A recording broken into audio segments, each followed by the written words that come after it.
Every day, thousands of students walk across this campus. Most of them are thinking about their next assignment, their classes, or their future. But for Danee, every step is proof of resilience, a moment he was taught he might never have again. At that point, I thought of wanting still to live. So I thought about, okay, if I will live, I will become amputee for sure.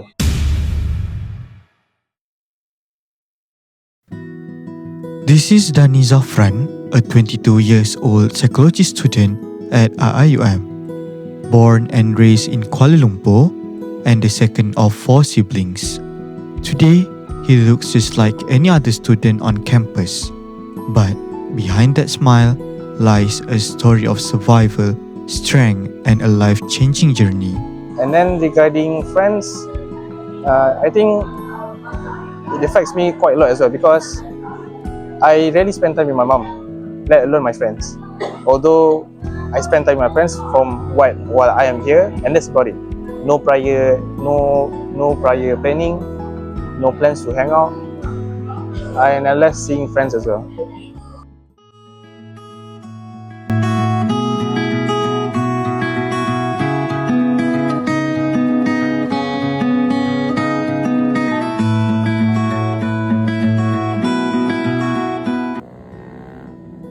At 20 years old, Danee lived his life at full speed between his university classes and a part-time job at an art studio.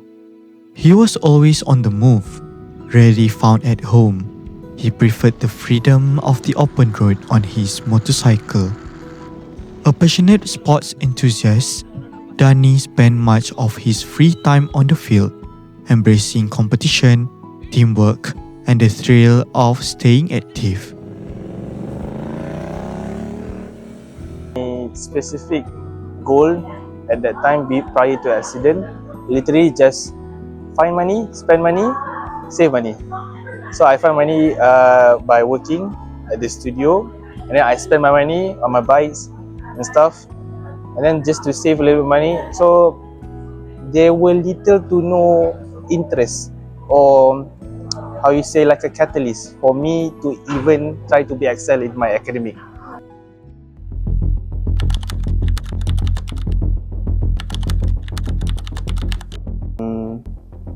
The moment I went out of the corner, I saw the lorry was slightly, maybe just a tire in my road.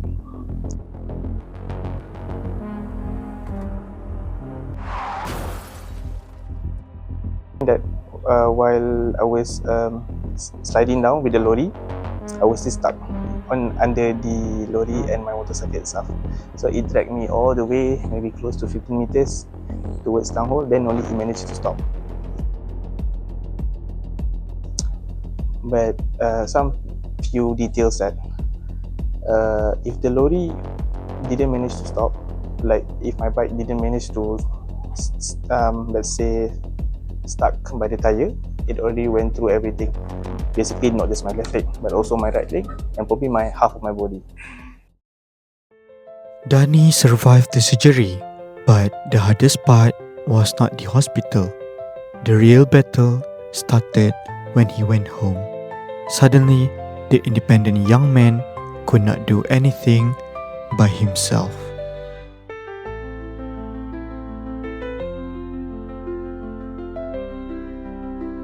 The only time that I felt like I wanted to give up when I was in my home, not in a hospital. Because like I said just now, hospital is where you don't have to be worried about daily life. But only when you come home, the panic kicks in. I mean, like, how you gonna eat yourself? Your hands are full with crutches. Even in his darkest moments, Danee was never truly alone. From his quiet hospital room to the corner of his home, his friends became a constant presence. They brought laughter into a space filled with pain, refusing to let him fight this battle by himself. My friends and my colleagues has been really big part of me because when I'm around my friends or my colleagues, there is what I define as shield. So I experienced with a really bad insecurity regarding my disability. But my friends, when I'm around my friends, I feel okay. I don't feel the need to hide, to be shy, because And when he finally returned to campus, right here among his friends, he found his ultimate shield.